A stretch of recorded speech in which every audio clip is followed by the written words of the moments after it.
I want to introduce Margaret Read MacDonald. There's a lot you don't need to hear. You don't need to know that she has a PhD in folklore from Indiana. You don't need to know that she has published close to 36 books. I don't need to tell you that she has been a children's librarian for many decades, until quite recently, 2 years ago. I don't need to tell you that she's traveled all over the world, except, she tells me, in Africa and possibly Antarctica. Yes, I'm doing that. Yeah, the penguins are not, or those penguins are not yet favored with her visits. Collecting not so much stories as storytellers. She gives workshops and performances all over the world and has taught people to tell stories, to revive the art of storytelling to children all over the world. But I don't need to tell you that either. I think I do want to say that she has won many awards, and among them is the Talking Leaves Award, a recently created award by the National Storytelling Network for those who have had a major influence in the literary body of storytelling. Among her books, there are ones that folklorists as well as storytellers will find or have found enormously useful. There's, of course, the Storyteller's Source Book, which came out in '82 and then was revised 3 or 4 years ago. A supplement. A supplement. Well, it was supplemented. Don't throw away the first one. Don't throw away the first one, yes. Hang on to it. And also, this magnificent book, Traditional Storytelling Today, which contains, count them, 100 articles on contemporary storytelling all over the world, including Africa this time. But not by me. But not by you, no, by many, many, many storytellers and folklorists, some of whom are present. And my strongest recommendation right today for folklorists, Scipio Storytelling, a wonderful analysis of the storytelling that goes on in informal family gatherings in one southern Indiana community, a very fine analysis about how storytelling actually works in everyday life. Margaret tells me that she is impaled on several new projects,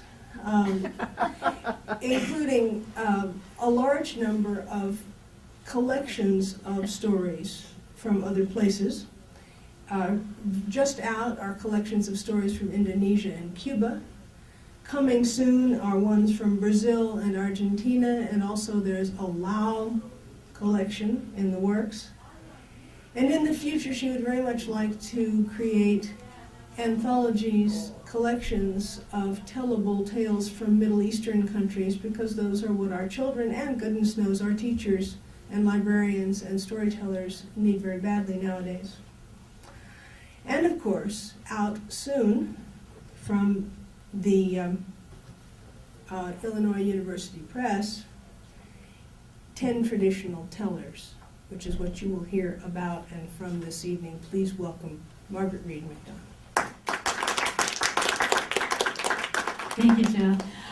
Yeah, those last books that she mentioned, the Cuban and the Indonesian, were not written by me. They're simply tellers that I met and encouraged to write a collection of their folk tales, and found a publisher and edited the book for them.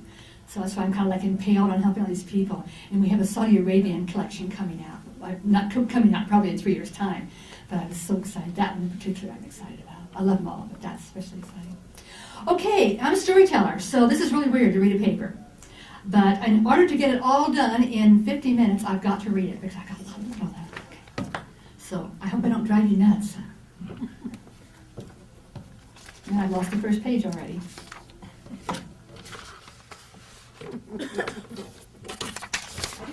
No, it's over here. Okay. Part 1. In my last book, Traditional Storytelling Today, which Jo just showed you, I questioned the frequent lay assumption that traditional storytelling is dead. In fact, 100 scholars from around the world wrote articles drawing on their experiences to show otherwise. I'm now working on a manuscript, 10 Traditional Tellers, which tackles the question, how do we define a traditional teller? How did this project come to be? In 1986 and again 1987, I organized weekend retreats which brought traditional storytellers face-to-face with educators, librarians, and other storytellers. They were held at Fort Warren State Park on the Olympic Peninsula. I live in Seattle, Washington State. This is a former Navy base. We could rent 4 of the big officers' quarters, and the tellers could live in the quarters along with some of our participants, and they could share their stories in the living room with no more than 25 people at a time. So it was a really good way to facilitate a sharing of the culture by people who hadn't been platform tellers. They hadn't gotten up on a stage. They hadn't even probably gone into libraries, some of them to perform. But in a living room they could sit, and I asked them to tell some stories, but also to talk about their culture, why they told stories, how stories were told, what storytelling meant to them. And they did that, and it was wonderful. And we taped all of these, and each teller performed 3 times to 3 different audiences. When I heard the tapes, I realized this material needed to be shared with a larger audience, and so with the permission of the tellers, I embarked on this project. Here are some of the tellers that took part in those retreats, and we have photographs of some of these people around the room, and Joe will hold up. The first one I want to mention is Won-Ldy Paye. Won-Ldy is of the Don tribe of Liberia. He lived in Seattle at the time of the interviews and performed mainly as a leader of a drumming group, adding storytelling to his performance repertoire as he saw it response it could garner. Won-Ldy was trained in storytelling arts by his grandmother, who required Won-Ldy and his brother to repeat back to her the next night the story she just told them. His grandmother was a griot and took that position very, very seriously. He told me that she couldn't leave the village without letting someone know where she was, because if something happened in the village, there was a dispute or some situation that needed a storyteller, she had to be on call at all times to come and tell the right stories to solve the dispute. So it was a very important position. At the time that I invited him, Won-Ldy wasn't really telling stories very much. He was mainly performing as a drummer. But he was so encouraged by the response he got there that he immediately began to look for work in schools and libraries. And now he performs a lot. It's a main part of his living from performances in schools and libraries. As you can see, he was featured at our Storytelling Festival a couple years ago in Seattle. So he is now what I call a platform teller. So we call a teller that gets up on the platform with his eyes, the lights in their eyes, and can tell there. Curtis DuPuis, the next teller I want to mention. I couldn't find my picture of Curtis. I sent the pictures all off to the press and didn't have other copies, but I picture of his mother, Hazel Pete. And to Curtis, his mother is all important. His family is all important. He lives now on the Chehalis Reservation, south of Olympia, Washington. Lived there all his life. He worked in the state government in an office in Libya, but he's retired now. And on his own, he shares stories with schools and libraries when he's asked, but his main use of stories is in training his own children and other members of the Hazel Pete family. Hazel Pete was his mother, and those family stories are the important thing to bring to Curtis. Our next teller I want to mention is Rinjing Dorje. And Rinjing was born in a Tibetan village near the Nepalese border. He fled to Nepal in his teen years with his family. His youth in Tibet included apprenticeship in a monastery and work herding animals in the mountains. His stories are all humorous, and most are very, very bawdy. His favorite were learned from the sheep herders over their campfires at night. Lela Oman, and there's a picture of Lela in her book there, in that book. It's kind of hard to see. You can't see it. It's a little hard to You see. can see it later. Lela is an Eskimo elder from Nome, Alaska. She prefers the term Eskimo. She tells me that the word Inuit means outhouse in her language. She has spent years writing down the epics of her people and translating them from the Inupiaq language into English. Though she gives presentations to civic groups and conferences, both in Alaska and stateside, she seldom tells her stories, actually. She prefers to talk about her culture and her upbringing. Vi Hilbert, and her picture is on the front of this here. In midlife, Vi came in contact with Tom Hess at the University of Washington, was trying to develop a grammar and dictionary for Lishipseed language. He may have been at the University of Victoria. She dove into this project and began transcribing tapes, assisting in the compilation of a lexicon, and getting these published. They had this whole archive of tapes that had been collected by Leon Metcalf in the 50s, the early 50s, and no one could read them, or could translate them, or even transcribe them, because no one could speak the language. And they discovered that Vi could speak the language. At that time, she was working. She had a beauty parlor in her house. but she went up to the university and began to transcribe tapes and then eventually translate them into English and then eventually teach Lashutsi at the university. And then she decided to use stories as a way to teach the language. And people heard about her storytelling, and they drew her into libraries and schools. And the first thing you know, she was on the stage at the National Storytelling Festival in Jonesboro, Tennessee. So she became a platform teller, being drugged, not really kicking and screaming. She was very glad to do this when she saw that she could. What I especially liked about giving the talks that were given at Fort Worden was that the tellers all followed my request that they tell some stories, but spend some time talking about storytelling, why they tell, who inspired them to become tellers, and how they use stories. After these tapes were transcribed, I began to look for other tellers. I went to a workshop at the Seattle Art Museum, and the Ghanaian teller Peter Pippin was there, and he allowed me to interview him at great length about his storytelling. In 1993, at the Listening Waters Storytelling Festival in Masterton, New Zealand, I met Leonard Sam. Let me get a picture of him.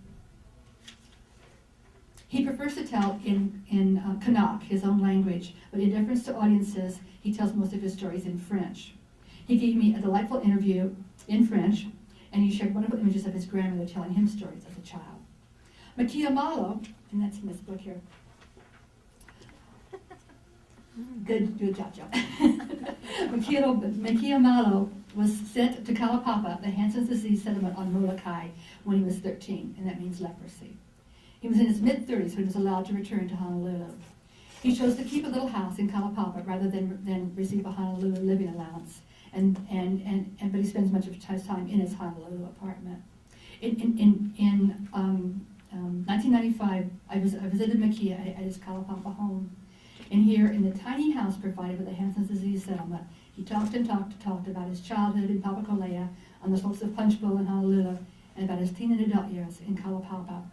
And later he came to my house several times and stayed with me in Seattle and gave me more interviews. He's an amazing person. You can see from the photograph that he's lost he's blind. He's lost his eyes. His nose is squashed in. His fingers are atrophied. He's quite amazing to look at. But the minute he opens his mouth, he's the most beautiful person you've ever met in your life. There's just such an inner glow in Makia that everyone just loves him instantaneously. And he tells humorous anecdotes about growing up in Kalaupapa. So that's, plus some sad stories, but a lot of humorous anecdotes. In 96 and 97, I became acquainted with Pra Inta Wong. He's a Buddhist monk at a small wat in Royat province in northeastern Thailand. The interview was conducted by Dr. Wayupatosa and Prasong Saihong, as my Thai isn't adequate for the task. He uses stories as teaching tales in his sermons. In 1998, I met Roberto Carlos Ramos on a Brazilian storytelling tour. He came to the U.S. the next summer and returned again 2 years later. Livia de Almeida acted as translator for all of our interviews, though we communicated the two of us together in broken English and broken Spanish. My broken Spanish, he has good Spanish. I want to tell you a little bit about his story before I move on, because it's such an amazing story. When he was 5 years old, he was taken to an orphanage and just left there by his parents. And he didn't realize he was being left, but they never came back. He was the youngest of 10 children. In the next, until he was 15, between then and 15, he ran away from the orphanage 23 times. A Belgian social worker came to the orphanage one day when he was about 15 and was observing things and asked about him, and the social worker, the man in charge of the orphanage said, "Oh, he's incorrigible." She said, "No child is incorrigible." But sure enough, the next day she was going down the street and he ran away again. He was on the street begging and trying to cage things off of people. And she went to him and she looked right him in the eye and she asked him about his story. He said no adult had ever asked him for his story before. And he told her. And she asked him if he'd like to come home to her house with her. And she brought him home, and she kept him. And she taught him how to read and write in French. He couldn't read and write in Portuguese yet, so first he learned in French.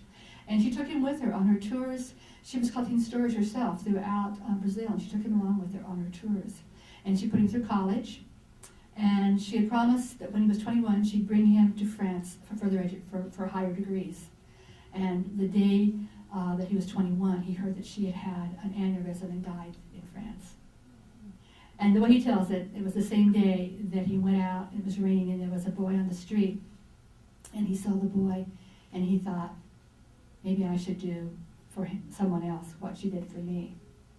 And he tells a story about when he was still in the orphanage. He was in different orphanages out in the country for a while, and there was a black cook whose name was Sahita. And she kind of tried to help him, took him under her wing. And one day he was on the roof throwing rocks at people, and she said, come down, come down. And she said, I should make you my special tea. I have a tea that will grant you 3 wishes. But you have to think about what you want to wish for. And she wouldn't make it right away. It was about a year before she made it. But she kept talking to him about it. And he said, what do you want? He said, I want to be blonde and blue-eyed. She said, okay. And I want to live in a castle. Okay. I want to be really powerful like a judge. Okay, she said, if you want to be those things, you need to start looking at people who are like that. See how they act, how they behave. So when it comes true, you'll know how to behave. And he began to do that and kind of look at how people held themselves and how they talked and how they carried themselves. And try to do that himself. And after about a year, she made him the tea. And he didn't think it worked. But later on, he realized it had. And so on this day when he saw the boy in the rain, I went to that boy. It was raining badly. The boy came close to me and asked for money. I told him I had no money. The boy asked for a cigarette. I told him I didn't smoke. The boy wanted anything. I said I didn't have anything to give him. The boy said the worst thing to him was that when he walked the streets, people ran away and were afraid of him. I thought about what the educational theories I've been studying would say to do here. But this time he had his bachelor's and he was teaching at the same orphanage where he used to live. There wouldn't be anything of use in helping this boy. And then I thought about the tea. I looked at the boy, I said, I know of a tea that can change lives. He thought I was making fun of him. I went to that boy. It was raining badly. The boy came close to me and asked for money. Oh, I'm sorry. I copied the page twice. I looked at him very seriously and told him that I did not know what kind of tea, I didn't know what kind of tea that could change lives. I took him to my house to make him some tea. He thought I'd make it soon, but it took me a year to make him the tea, too. He'd often ask me for the tea, and at first I thought the tea hadn't worked for me, but when I began to think about it, I decided it had worked for me. I didn't want to be blonde anymore. I was happy with myself. Before I'd been in disgrace, but now with an education, I was a teacher. I was like a doctor or a lawyer. I was powerful. And the castle, I could build my own castle. I was healthy. I could build it. And I realized the tea had actually worked. So I got on the bus. I went to the orphanage out in the country to ask Sahita to make some tea for my son now. When I met her, she was very frail and very old. I asked if she remembered me. Maybe she hadn't remembered me. There were so many boys there. And she laughed. Of course I remembered you. I told her I'd come all the way out there to learn how to make this tea because now I had a child who needed the same kind of tea. She had a bright smile on her face, and then I realized what it was. She said, any kind of leaf will do. So I came back to my house with a leaf, and I made the same kind of tea for this boy with the same seriousness she had done. And since then I've made tea for all of my boys, and he's raised 13 boys. He brings in teenage boys that are in trouble and raises them. And together, he and the boys have built what they call their castle, where they live.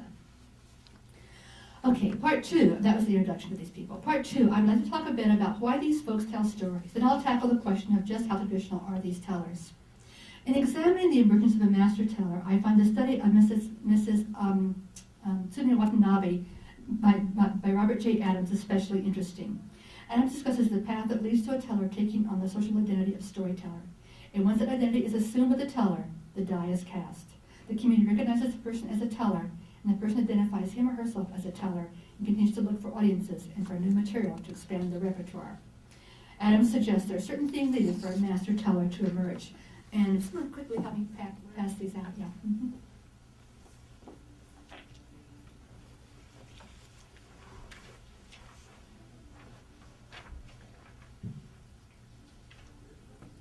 As a storyteller, I find these things very, very useful in my own work in teaching storytelling to teachers and librarians. I kind of work on the same theory that he works on and try to make sure that all of my students, by the end of the 10-week course, have assumed the social identity of a storyteller. And to do that, I make them tell 10 stories to 10 different to live audiences during the course of the semester, and they become storytellers. Number 1, the teller hears tales, usually as a child. Number 2, the teller assumes the role of active teller, tentatively at first and then with growing confidence. Number 3, the teller develops storytelling performance skills. Number 4, the teller learns to shape the tale. Number 5, the teller learns to connect with the audience. This is really important. Number 6, the teller adopts tales as a means of personal expression as a validation of the teller's own attitudes, and I'll spend quite a bit of time on that particular one. Number 7, the teller has access to an audience. And number 8, the teller develops a repertoire to meet the needs of audiences. Number 9, the community applauds the master teller's skills. And number 10, the teller adopts the social identity of a storyteller. So these criteria, I think, are pretty obviously what is needed to make a storyteller. Obviously, the skills, developing those is obvious. Having heard tellers and deciding to become a teller is obvious. And you must have an audience to become a teller. You cannot learn how to tell stories in a vacuum. You can read 100 books, I tell my students, and on swimming and jump in the water and drown. Same thing with storytelling. You can read 100 books on how to do it. You've got to have the audience. That's your water. That's what buoys you up. But let's talk a little bit about Adam's suggestion that storytelling is a means of personal expression and a validation of attitude, as these are important to assuming the role of storyteller. The teller adopts tales as a means of personal expression and a validation of the teller's own attitudes. Let's take the case of Makia Malo. Makia tells almost exclusively personal tales from his Papa Kolea childhood and his Kalapapa years. He knows that it would be useful to have some Hawaiian folk tales in his repertoire. He tells in schools. He's Hawaiian, but he feels it's his own very inspirational story that needs most to be heard. He realizes that he offers not only his persona, but his person. As he says, it's the fact that I'm standing in front of them. A teacher told Makia, we got a letter one day from one of the students, and she said that her counselor had been after her, that she was graduating soon, and so she should get some counseling in preparation to enter college. And she said, I'm not going to college. She had no idea going to college. So I went there to speak, says Makia. And after the presentation, I got this letter saying that right after we went through, she went to see her advisor again. She said, if he can do it, I can too. It's that kind of message the kids pick up. I mean, we just don't tell them, right? They just pick it up on their own. Rinjing Dorje sees himself as a renegade monk. In fact, he's written a semi-autobiographical novel he's trying to get published, which is the title, Renegade Monk. I think because of his escapades, he was actually thrown out of the monastery at a fairly early age. He chuckles with delight as he launches into his really bawdy tales. He's annoyed when folks want to interpret him as a spiritual leader just because he's Tibetan. He tells her arriving to tell to a group in Vancouver, British Columbia. And I must say that we have his book here, Tales of Uncle Tompa, the legendary rascal of Tibet. And my favorite story in here is Uncle Tompa sells penises at the nunnery. So you can take a look at it. It has an illustration of Uncle Tompa in here. Yeah, let me see if I can find it. It has an illustration of Uncle Tompa with his wares spread out and the head nun coming by to shop. Well, I don't know if I can find that one right now. But I had copied out that story, along with the photograph, which is on the page with the story, to, here it is. Here, this must be a new edition. I thought there were more samples there. They've been bought. That's the Utah version. It's the Utah version. No, seriously, I'm sure there were a whole anyway. But I was doing a workshop in South Dakota for librarians, and I had copied this story to show some people at the Storytelling Guild to make sure that it was all right with them if I invited him and he told his story at our retreat. And somehow I got in with my handouts. So this one lady in the back says, Dr. MacDonald, I seem to have a different handout from everybody else. And she's got this picture. Oh. Anyway, so here's what he said. He was up in Vancouver and in British Columbia. I was up in Vancouver a few years back to tell stories. There was a group of Westerners that follow Buddhism. I'm not much of a Buddhist storyteller. I tell Jataka stories, that's about it. They invited me up there. It was late in the evening. It was so dark. It was raining. I couldn't find this place. It took me a long time. I had this little Volkswagen. I was driving, trying to find this place. Finally got there. People started bowing, like I was a high monk or something. I said, no, just an ordinary storyteller. I'm nothing special. One lady said, oh, we saw your aura coming out. The rain and your aura when you're coming down the hill. I don't think I have any aura. Yes, they all said, we saw your aura. Oh, I think it was my Volkswagen headlights. But they insisted it was my aura. I didn't know what to say. I know I haven't got an aura. But they made up their minds that I had an aura. Rinjing not only adopts tales as a means of personal expression and a validation of his own attitudes, he becomes really pissed off in his terms when he's taken otherwise. He doesn't like to be thought of as a religious leader. But because he's from Tibet, people always, they think he's going to tell these kind of stories. Pra Inta now tells stories as a teaching tool in the Wat. As a lay person earlier in his life, he told and put into print for publication many Isan folk tales of high entertainment value, and thus his repertoire has changed to meet his social responsibilities now that he's a monk. In those days, he says, I told in everyday spoken language mixed with verse alternately. It's called stories and don't doing. If I told only in spoken words, that was no fun. In the old times, people did not like to speak plain everyday language in their stories, like to speak and mix poetry in their speeches. That was called don't doing and baya, proverbs in verse. So telling stories promoted and helped to maintain baya and don't doing. I mostly tell tales to old people who visit the temple now. Tales from the Prachavidok, like Prachaharaicha, or Pradamabat. This is the Dhamma of Buddha. Old tales are told once in a while. When I asked about the significance of local folk tales, Pra Inta replied, local folk tales have morals to remind people to think of ancestors from the old times, to think of their ways of life, their wisdom, their stupidity. People in modern times can listen and compare themselves with those in the old times. The listeners now, if they have intelligence and wisdom, they can gain morals and pleasure and enjoyment when listening.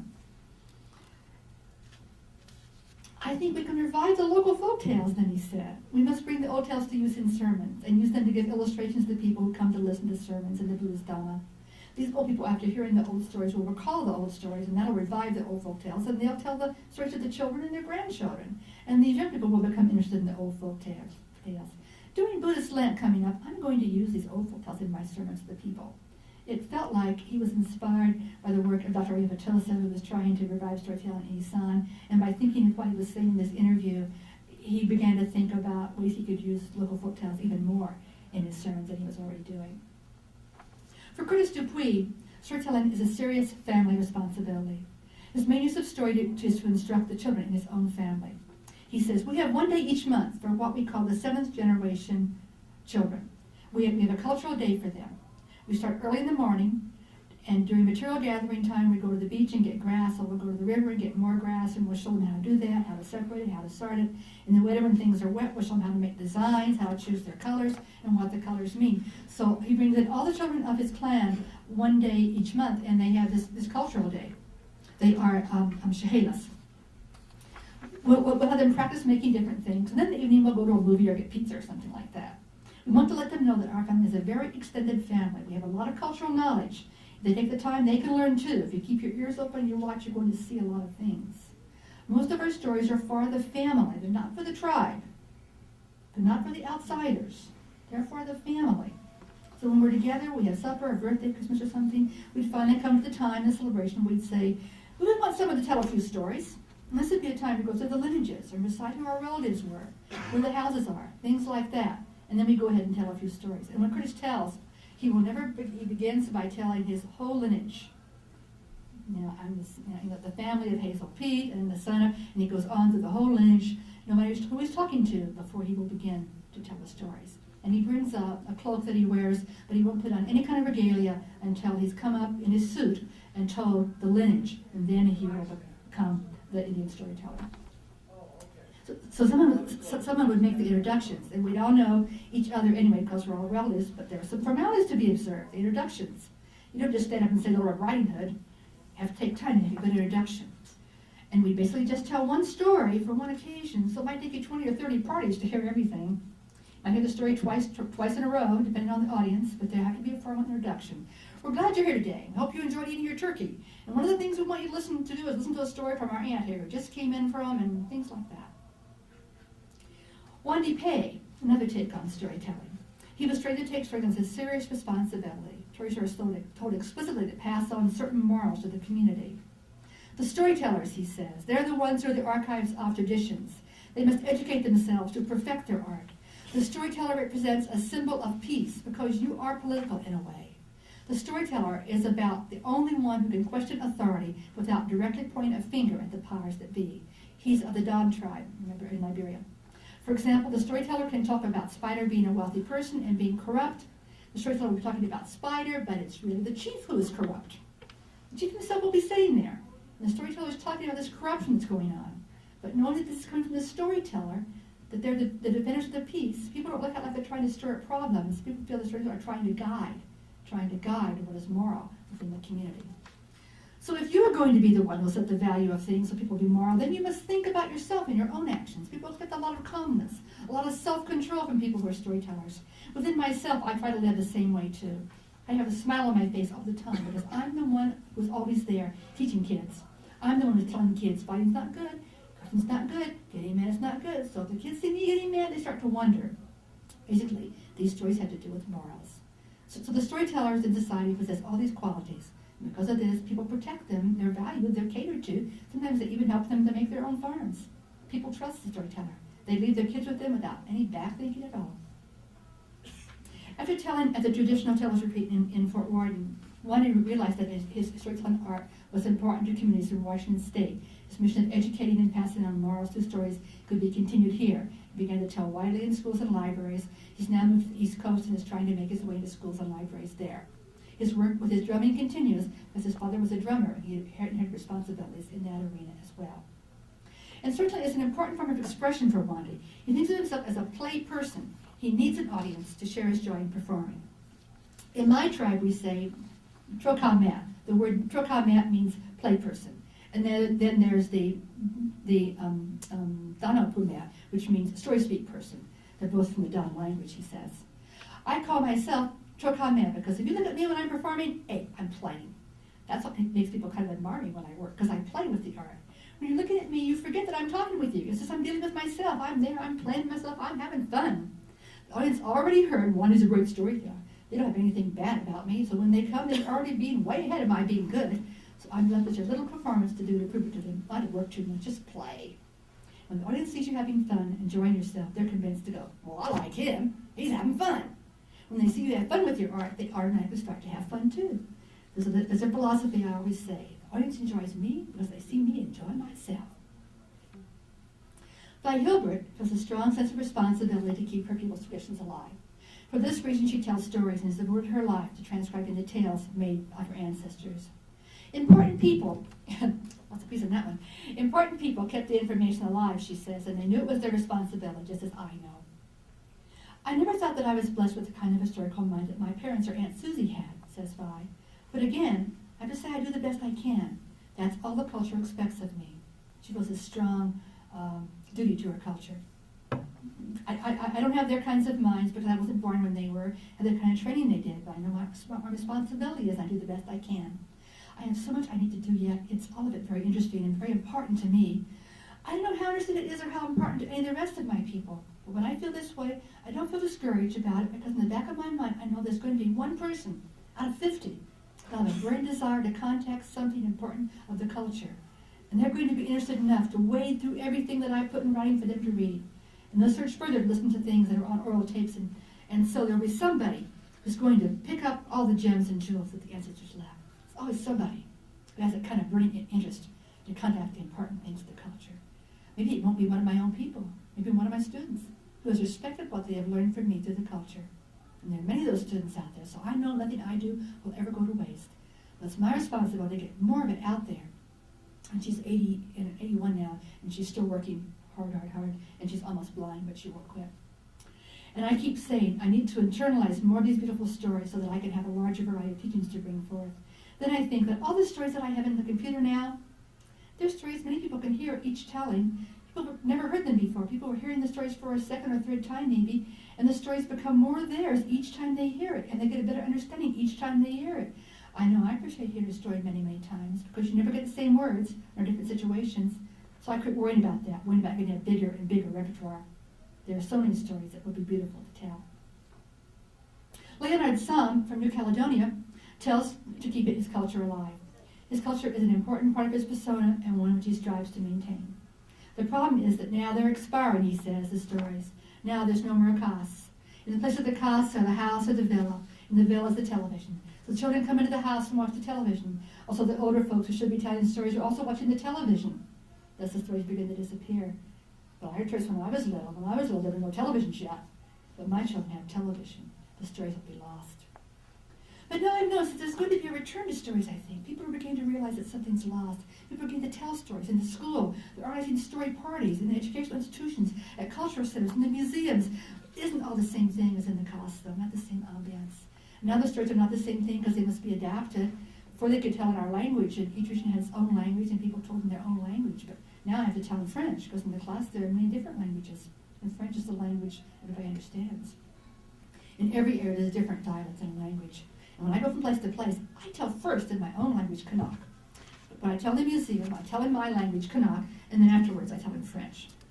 I say to people, it's great if some of you could understand now. Everyone try to understand the Kanak, and then I tell in French, and they can see how much they really understood. The story cannot be told in its original language. It has to be adapted. Something's lost. So we see many reasons why these tellers share tales. To each their reasons are basic to their personas. They could not stop telling now. Each has assumed the social identity of a storyteller. A brief word about the repertoire. We would expect traditional tellers to use material learned within their own culture. Some tellers like Rinjing are really adamant about this. Because the tales he brought them from Tibet and Nepal, things he heard there, he won't tell anything else. And he desperately needs to make money. And he could tell in the schools and be so successful that he would just take some Tibetan and Nepalese folk tales from children's books and learn him and tell them. He could do it beautifully, and he won't do it. And he can't tell. Uncle Tompa sells finishes at the nunnery in the school, so he just can't get work, and it's a pity. But he's very adamant about his tradition. Makia Malo also has a very limited repertoire, a set number of personal tales that he tells, and some poetic pieces based on the experiences that he's written. At one time, he tried to add his repertoire by taking folk tales from books and put a few of those in his because he's telling a lot in schools. And he was trying to tell the story of Maui because he really kind of related to that story. It just wasn't working. And one day he was telling to a bunch of kind of rowdy boys at a boys' club or something, and it just wasn't going well. He said, all of a sudden, I just took it and I changed it, and I told it in pidgin, like it really happened.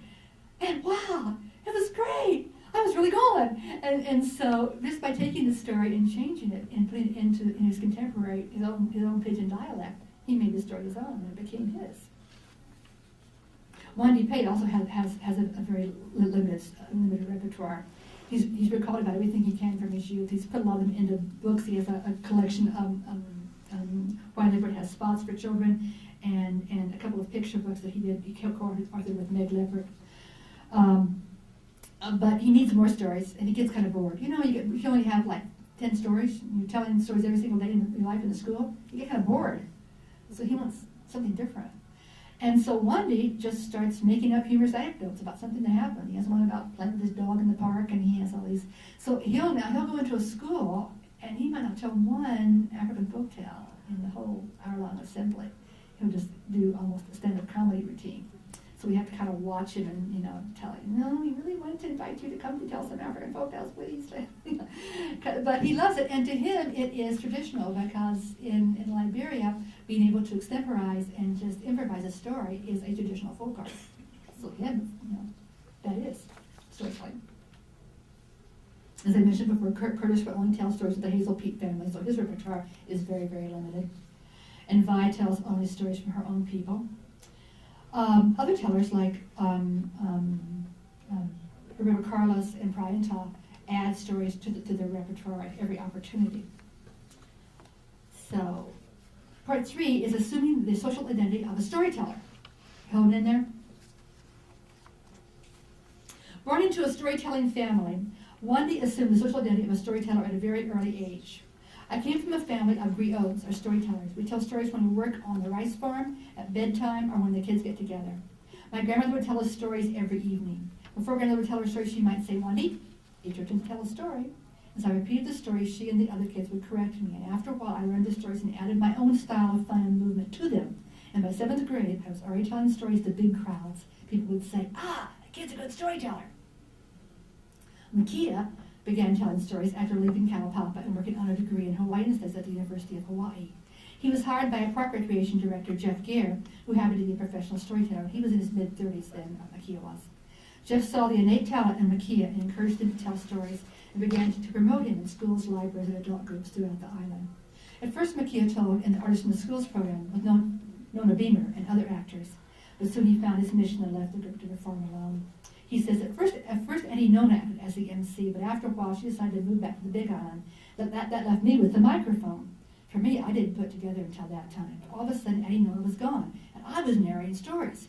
The other four would be dramatizing the story, and I just waxed heavy. I tell the kids, don't play, otherwise you're going to miss some of the story. And I just go, the exciting part of my voice gets louder, I talk faster, and I get spooky, and I get so slow, and I whisper into it. For me, I was having a ball. And that's where I started to find me as a storyteller. Vi Hilbert, the role of storyteller was forced on Vi, as I said, first the teacher of the Schutzseed, and then as telling stories in schools and libraries in Seattle, and later at the National Storytelling Festival in Jonesboro. And I found this in Tennessee, she says, at the National Storytelling Festival in Jonesboro. When I made that discovery, it has made it much easier for me to do what I do. It was my first big public storytelling. And here I was in a great big tent, thousands of people. And Laura Sims had such confidence in me, in my ability to do this. People believe it in me, believe in me has been the incentive which pushed me out front time and time again. And so as I stood there wondering how in the world I was going to represent my culture in the best way to this tent full of people, each of these storytellers who had originally told their stories came to my rescue, her ancestors that she got the stories from. And they came forward and they told the stories. I didn't have to worry about it. That's what happened. That's what happens each time. I don't have to be there. If you have the capacity to do that, just become a vehicle.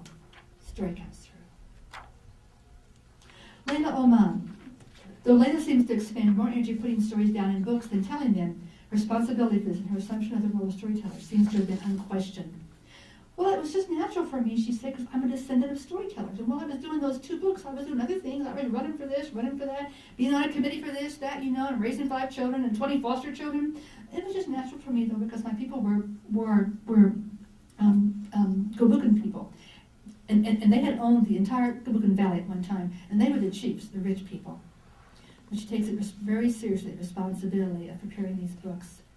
It cost us something, she said, but I had it done. I tried my best to keep it just the way I heard it from the old people. It was so very hard for me. And we have one of her books here.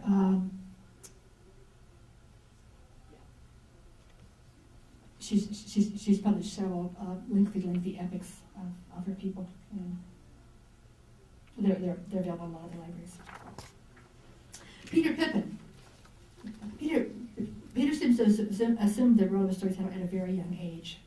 As far back as I can remember, says Peter, as far back as being a child who was beginning to walk or whatever, stories are being told around you. Your mother laughs, in the community circle. That's the way it begins. So you get up, you can walk, and you just walk into the group that's telling the story. And then after a while, you get to the point where you can tell stories also. In every community, there are 1 or 2 individuals when they're there. It's going to be a good night session because they're good. It's an artistic thing. There are many individuals that, John's there. Maybe stop everything they're doing and come over because those tellers make things go right, and they're there.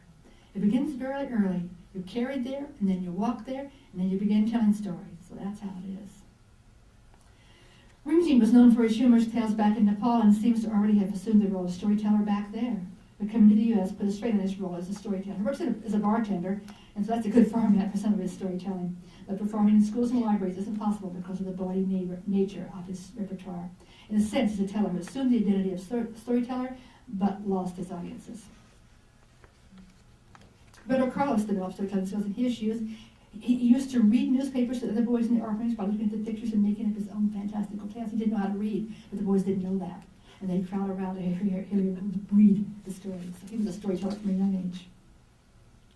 And later, working in the same orphanage as a teacher, the stories he had heard in his youth from the cook, Sahita, came back and he found a use for them. And the things I learned at the university, nothing worked when I was inside the classroom with 14 students, and the class was through. There would be 3 or 4 left in the class. The rest had run away. I realized the things I learned at the university, they weren't working for me, for these boys, and they hadn't worked for me either when I was a student. And I was thinking, what could possibly hold their attention? After 2 months like that, I started to tell the story of the werewolf. Sahita, the cook, had told him the story of the werewolf. I noticed that credibility to make the story believable was very important. I brought the supernatural inside the classroom. One day I told werewolf number 1, number 2, number 3. I started to create the story of the werewolf to hold the attention of these students. And then something completely different began to happen. I started with 14 students and ended up with 2 before. Everything changed. After the break, I'd have 15 more students in the class. So I realized I could use stories to try to make what I wanted to do. From then on, I started to tell stories. And so I would work with the stories that I could remember from my childhood. Okay, we have one more part to go, and we have a stretch, a Brazilian monkey stretch before that. So everybody up. It's your story. Everybody up. You've been good listeners. A little bit more to go, and then we have comments from Joe. Okay, this is a Brazilian folk tale about the little monkeys. The sun was shining. Repeat after me. The sun was shining. The monkey said, "Let's play." The monkey said, "Let's play." They got a swing in the trees. Hand over hand, it's fun. Let's hear it. Hand over hand, it's fun. Hand over hand, it's fun. Let's play tag. Let's play tag. Got you, get somebody, take somebody, take somebody.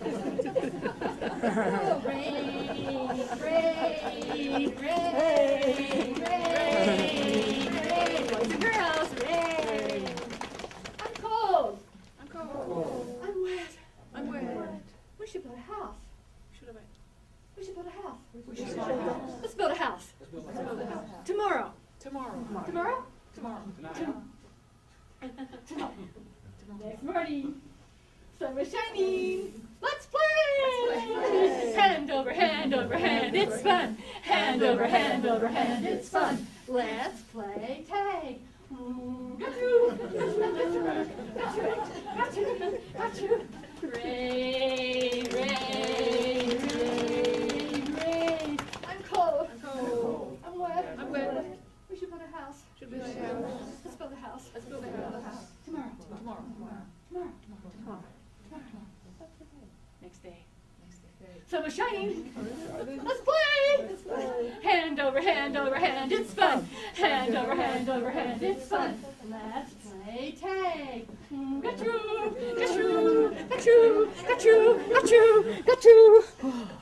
Rain, rain. I'm cold. I'm wet. We should build a house. We should build a house. Let's build a house. Let's build a house. Tomorrow. Tomorrow. Now it's your turn. 9. Today. Don't be like the monkeys. Do it Today. You can go as long as you want to. You made a big stretch with little kids. So. Okay, now you feel better. See? Did you video? Well. Not so easy. Can this be passed out? I think so.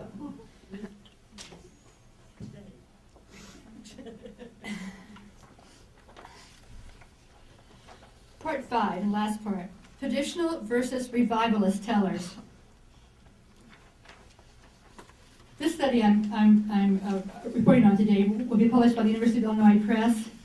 And when I sent the work to Folklores, or when they sent it to Folklores for review, it was sent to Joe Radner, among others. And Joe raised the question, are these really traditional tellers? How traditional are they? Which is a really good question. So in my efforts to answer Joe, here's some of my thoughts. The terms traditional teller and revivalist teller are used in today's storytelling communities and in the folklore community as well. A teller who is raised within the culture from which these tales come, who has learned the art form from another master teller, who shares tales with members of the same community, is a traditional teller. I think we agree. A teller who learns stories from the books and revives them by bringing them back into oral play is a revivalist teller. We probably agree on that. But most of our 10 tellers in this study fall somewhere between these two poles. I note several different permutations in our 10 traditional tellers. So, number 1, traditional tellers who live within their mother culture, tell in traditional settings within their own culture, and have learned their tales from other tellers in their culture. Curtis DuPuis lives on the Chehalis Reservation where he grew up. He's willing to share his family stories with non-Indians, but feels his main duty is to his own family and storytelling tradition, telling stories of his family in intimate family settings. Curtis won't tell stories from any other family in his tribe, partially because he doesn't have permission to do so, but he could probably get permission. He doesn't tell them mainly because he says that learning these tales would contaminate his own family stories. He wants to be sure he's telling the version that was given to him and handed down in the Hazel Peak family. That's about as traditional as you can get, I think. A really, really closed opinion of what you can tell. Number 2, traditional tellers who have lost their audiences. Though many of our tellers are no longer able to tell within their own cultures, all still have access to audiences. However, it's important to mention this teller category, tellers who have lost their audiences. Vi Hilbert tells of her Aunt Susie Sampson, who sat alone in her room each day telling herself again and again the stories that were so important to her. Aunt Susie became very old. She went to live with her son in Tacoma. She lived in a little bedroom right off the kitchen, and her daughter-in-law told the story, listened to Aunt Susie, and Susie would sit in her bedroom and all by herself go over the stories that were important to her to remember. And one day she started to tell a story, and she got into the ways, and she said, "Oh no, I told that one yesterday." And so she went back and told one she hadn't told recently. And that's a very sad picture of an elder trying to preserve her culture, no one to pass it on to, just sitting alone in her room, trying to remember it so it isn't lost. Vi did do a lovely book about Aunt Susie, because some of Aunt Susie's stories had been taped by Leon Metcalf, but many, many, many were lost. Number 3, traditional tellers who expand their repertoire through tales learned from other cultures. Many traditional tellers will eventually be tempted to add tales from other cultures to their repertoires. They heard from a passing traveler, brought back to the community by someone who's traveled, or the teller may travel out of his culture area and return with new stories. This is an expected part of many storytelling traditions, and if you think about it, this has definitely been going on for thousands of years. Tellers don't just tell from their community. You hear a good story from somebody else, they add to their repertoire, pass it on. Roberto Carlos Ramos was up here in this picture, was at our storytelling festival one year, and he heard me telling a scary Kenyan folktale that I had revised from the book.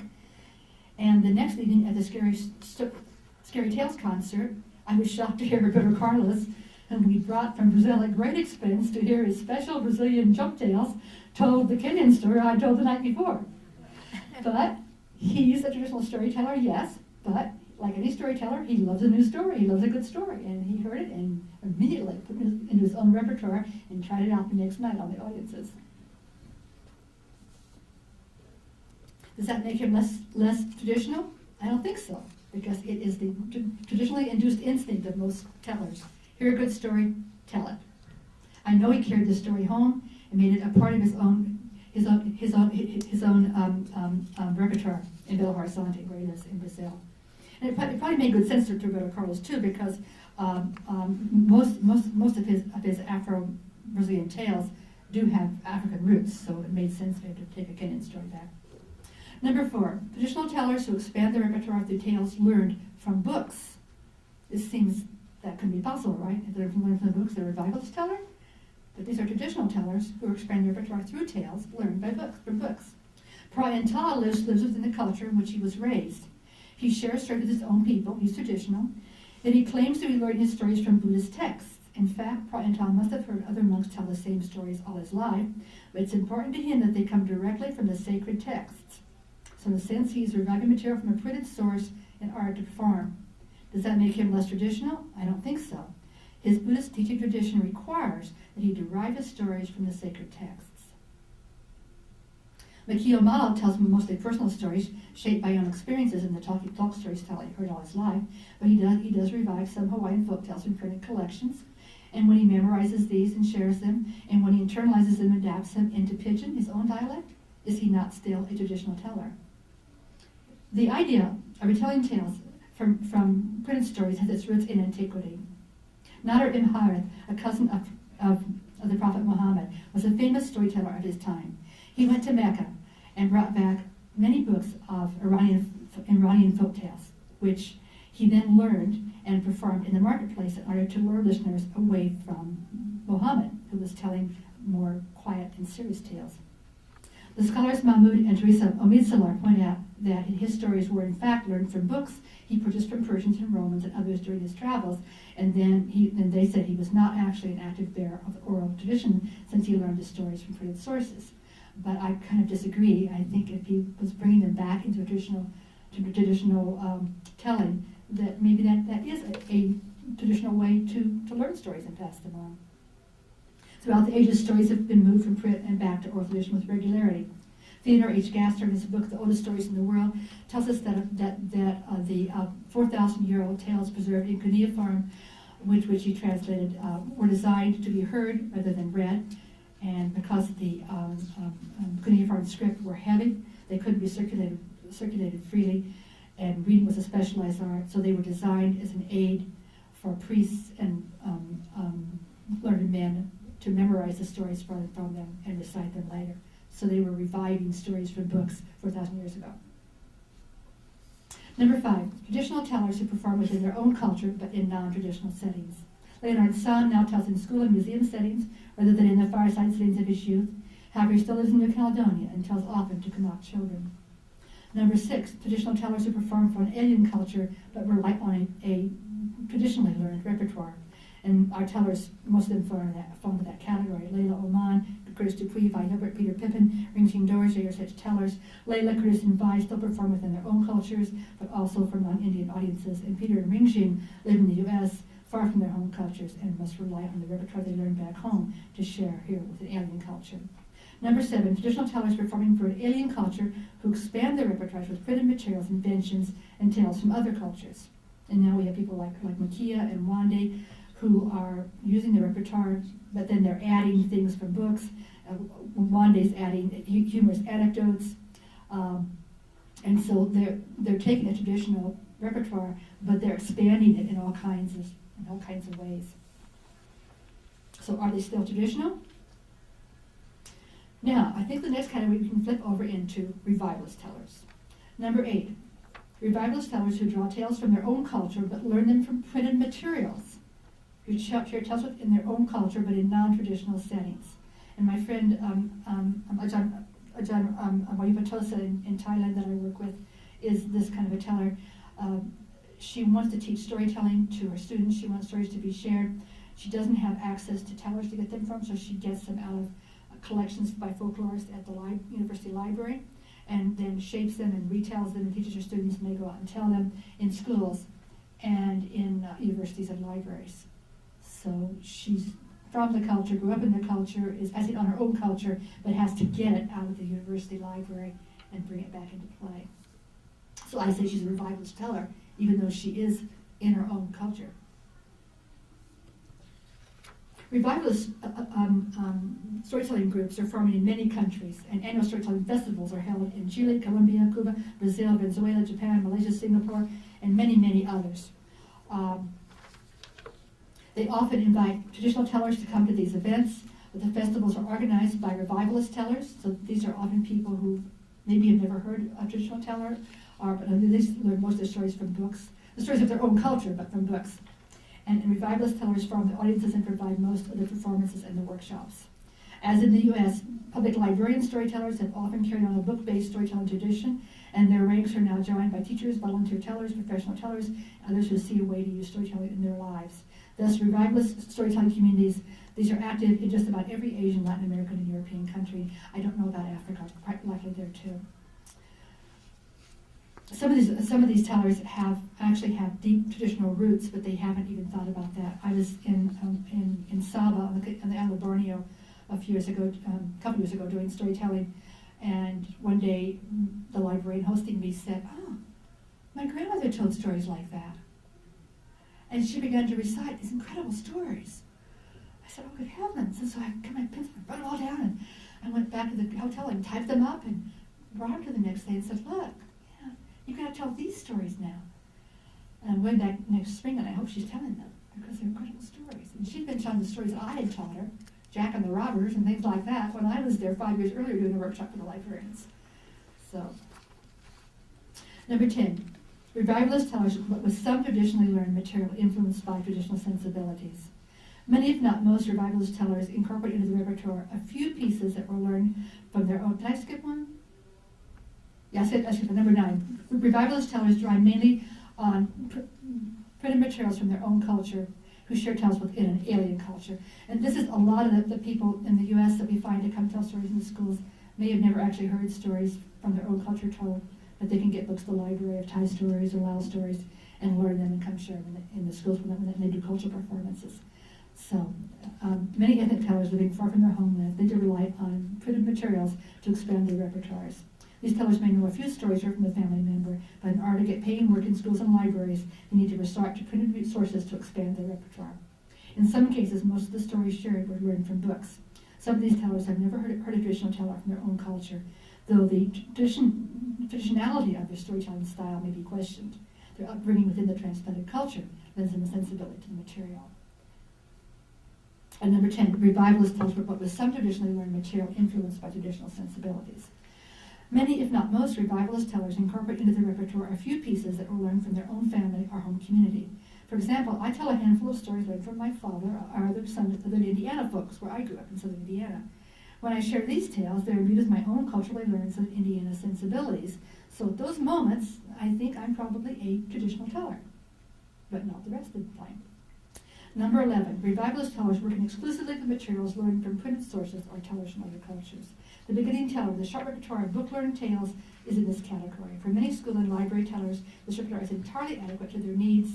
But if the teller continues to tell more and more and begins to tell in a variety of settings, quite like the teller will begin to incorporate stories affected by the teller's own cultural backgrounds and then become a number 10. By cultural background, I mean not only the teller's ethnicities, but also the traditions of the community in which the teller lives, the family in which the teller has grown up, and the groups by which the teller is shaped. After all this analysis, we are farther than ever from a definition of traditional and revivalist. Many traditional tellers adapt and revive material from other cultures at times. Many revivalist tellers come home with some material from their own traditions at times. Perhaps the most important thing to consider when dealing with tradition is that it is always changing. When Roberto Carlos adds a Kenyan tale to his repertoire, it is not a betrayal of his culture, it's an expansion of his culture. When Makia Malo turns a book to a book for Hawaiian folklore and shifts into present-day pidgin, he's bringing his culture alive again for today's audiences. At no time in history has tradition ever been pinned to the table like a bug, never to change. The nature of tradition is change. We need to understand that tradition is not the past. Tradition is the past on the way to the future. Henry Glassy suggests tradition is the creation of the future out of the past, a continuous process situated in the nothingness of the present, linking the vanished with the unknown. Tradition is thought, parceled, and codified by thinkers who fix upon this aspect or that and incorporate their needs or preoccupations. He speaks of three threads. One tradition is continuous, running quietly at the edge of thought and beneath common life. Another, noisy and conspicuous, is modernization. And a third tradition is built of recursive work as people plunder the past to confect new things. I think a lot of our tellers are in that third category. I've titled the book 10 Traditional Tellers, and yet each of these tellers is traditional in many ways. They learn most of their repertoire from elders and other tellers for their own cultural group. Performances are shaped by ingrained cultural sensibilities. They see themselves as carrying forward the memories of their elders. And fortunately for us, each has made the effort to open a window for us onto a world we have not previously seen. And now I turn it over to Joanna. I'm sure that people will have questions and comments about a lot of these things. So I'm only going to comment quite briefly on one small piece of what your wonderfully wide-ranging talk made me think about. The variety and the teller's vivid comments about their art that you shared with us makes it imperative, it seems to me, for us to think once more about the way we apply the word traditional, the T word, to storytellers. I want to interrogate here the popular use of traditional, particularly the way it is used in the United States, applied to storytellers by festival planners, museum education program directors, school personnel, and by contagion, sometimes even by folklorists. I suppose there would be absolutely no question about the appropriateness of the T word as applied to storytellers who are born and raised and continue to live in a single community, hear and learn stories only from tellers within that community, perform within the same community in its usual performance settings, and maintain a repertoire completely characteristic of the community. Somehow, I think this pure monocultural storytelling situation is what we imagine, at least in the background, of the tellers to whom we apply the T word. But as Margaret has wonderfully illustrated, and as we know, monocultural purity is not the situation of the tellers whom American listeners know as traditional. And here I'm really talking about the American situation, and I know that Margaret's experience and a lot of what she was referring to did not have to do with North America. Instead, as those known master storytellers encounter new audiences, they make sometimes huge alterations in order to suit those audiences. Repertoire, language, behavior, and telling style. I think of the native Alaskan tellers we featured in the Crowley concert and in our storytelling section program when we met in Alaska a few years ago, who explained how very differently they had to alter their behavior and their body language when they were talking to Anglo audiences, for instance, simply to have credibility as storytellers. They also changed the density of cultural detail in the stories. They changed the kinds of humor. We can't have certain kinds of stories in certain kinds of settings. And they even accept changes in meanings of their stories, aware that exoteric audiences will make different interpretations from esoteric ones. And yet, producers of storytelling programs continue to call these tellers and their performances traditional. So what gets a performing storyteller labeled traditional around here? A cynic, I won't specify which one, watching current practice would say that principally it's because a teller is culturally distinctive from the middle-class white people who constitute the majority of the audiences at festivals and museums, and the majority of the people in a position to hire storytellers. They need to be distinctive in at least one of several ways: racially, ethnically, economically, national origin other than US or Canadian, native language other than English, a strong regional accent or dialect. I think of all those audiences, all those decades in Jonesboro, listening patiently to Ray Hicks, very often not understanding a word he said, but knowing that he was tradition, because their ears, it takes a measured 23 minutes to tune in your ears to Ray Hicks's wonderful language. Or a teller can be drawing on a body of tales heard and acquired in a childhood community, or I think another thing that gets a teller labeled traditional, sometimes against all other indications, is if he or she is very, very old, because then their childhood cultures are alien. You know, they're from a different culture, and that's really true. I think this is one reason that Catherine Wyndham, a marvelous storyteller from Selma, Alabama, is likely to become the next totem teller of the National Storytelling Festival in Jonesboro, even though she is from an upper middle class white family in Selma, because she is not only old, but has an accent no one else can begin to approach, in which she tells her stories. I think folklorists foster this popular conception of traditional teller when we foster the dichotomy, traditional versus revivalist, which you have so nicely complicated for us here. And in light of that traditional revivalist dichotomy, the word traditional applied to performing storytellers has important functions as it's properly applied. So I will end with the 5 functions of the phrase traditional teller. Of course, my tradition there comes not only from Bascom, 4 functions of folklore, but also from Margaret Read MacDonald herself, who wrote in that book a very fine piece called 50 Functions of Storytelling. I can't get to 50, but I've got 5. 4 of them are Bascom's, of course, but the 5th one he didn't need to deal with. Of course, the first one is validation. When we call a teller a traditional teller, that validates the teller's status and importance. It validates the importance of the storyteller's repertoire. And of course, it also certifies the value of the whole event, the festival or the program. I would want to allude to Joseph Sobel's discussion of the position of Ray Hicks as the traditional teller validating the National Storytelling Festival in Jonesboro. Integration, of course. Traditional tellers are often hired to fill the diversity slots in programs. And even when the audience includes no members of the teller's cultural community, the presence of the tea teller is deemed to carry the integrative message. We are all human beings with the same needs and emotions despite our diverse cultural traditions. Compensation for worries about the fact that the United States storytelling movement serves mostly white, middle-class, middle-aged, and senior audiences, and most professional storytellers also belong to that group, so featuring traditional tellers kind of leavens the mix. Education, of course, the presence of tea tellers lifts festivals and programs beyond mere entertainment and enables the claim that they expand audiences' horizons, that they expand their knowledge of the world.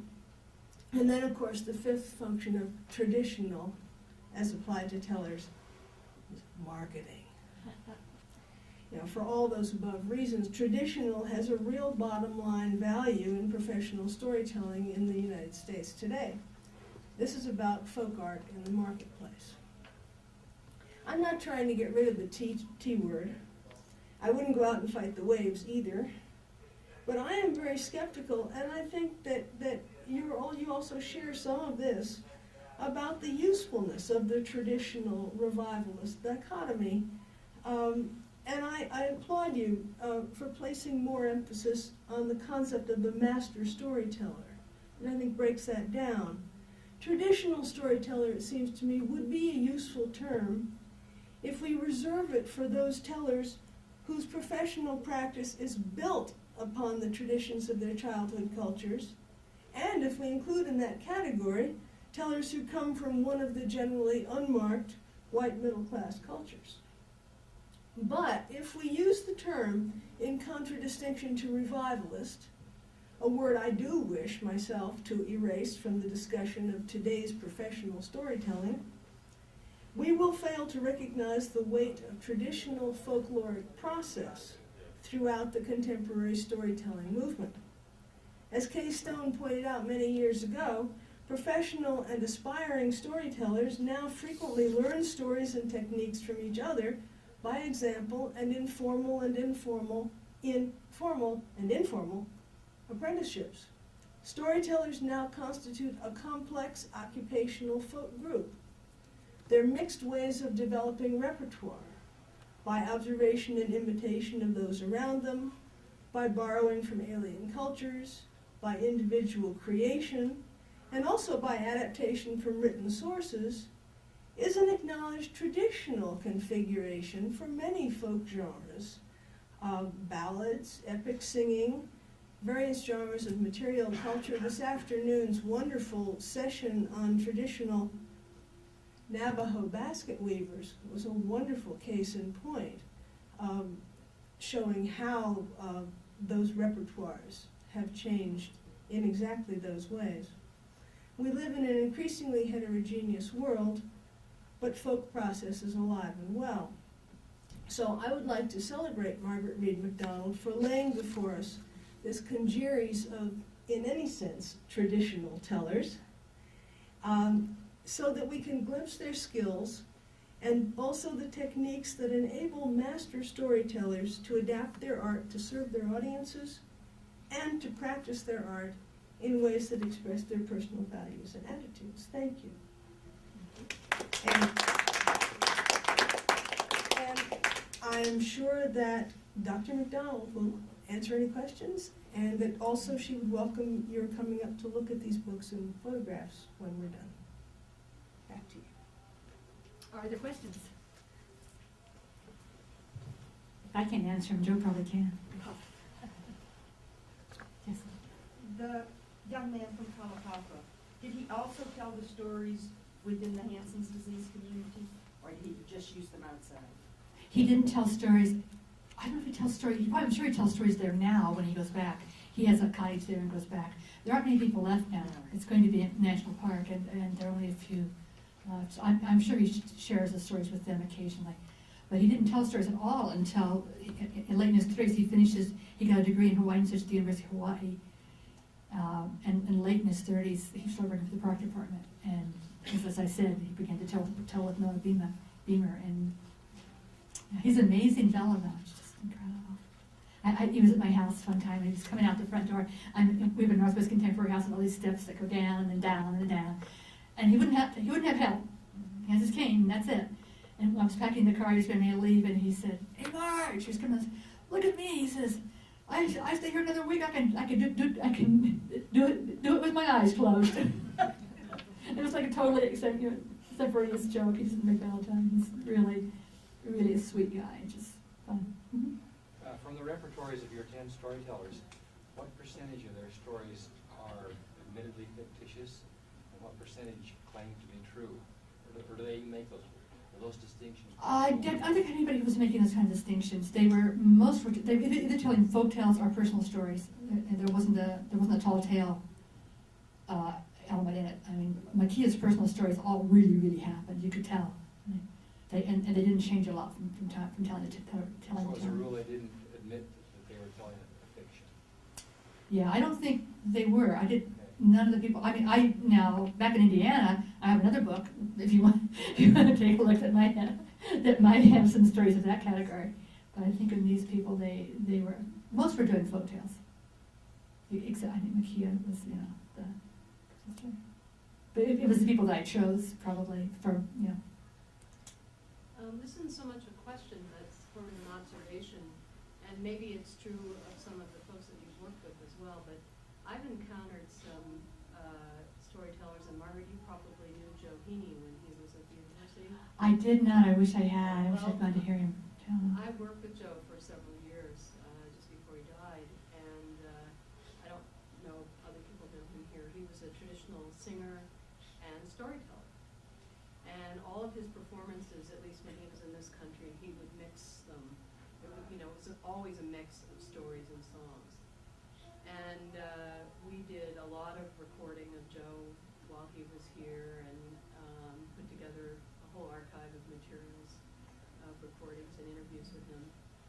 And after Joe's death, I went back to Ireland and England and sort of retraced the footsteps of his life, and interviewed a number of his family members and friends from his life. And at one point I was at the home of one of his boyhood friends whom he grew up with, went to school with, learned all the same songs and stories, they do all the same repertory. And he said, "What's this about Joe being a storyteller? Joe was never a storyteller, he's a singer." And so I found that very interesting, because here's Joe who, in the context of the United States and performing here, has become and he was certainly telling traditional Irish stories, there's no question about it, so the material is traditional. But in his own traditional context, nobody in Ireland thinks of Joe as a storyteller. He's a singer there, he's not a storyteller.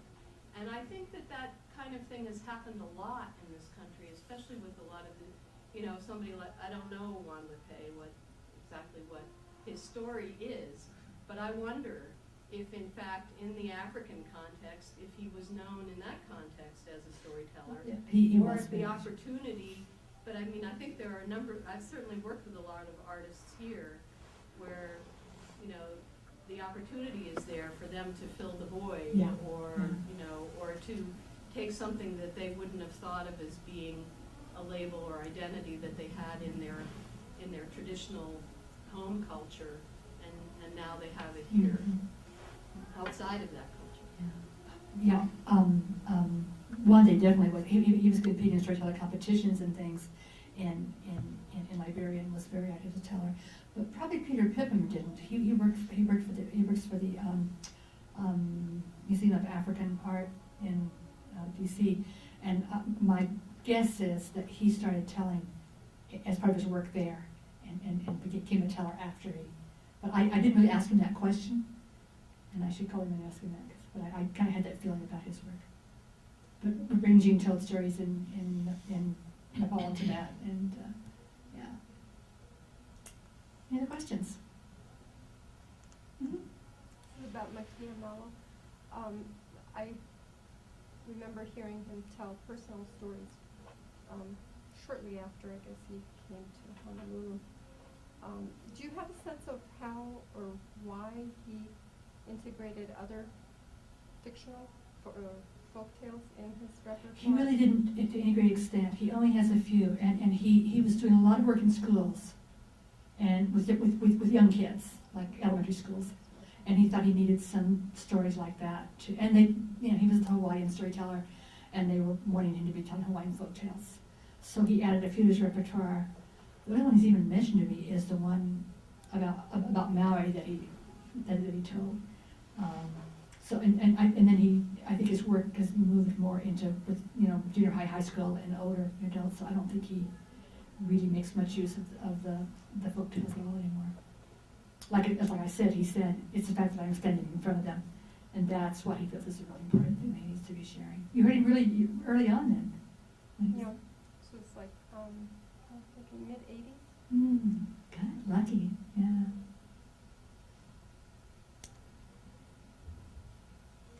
Well, thank you very, very much.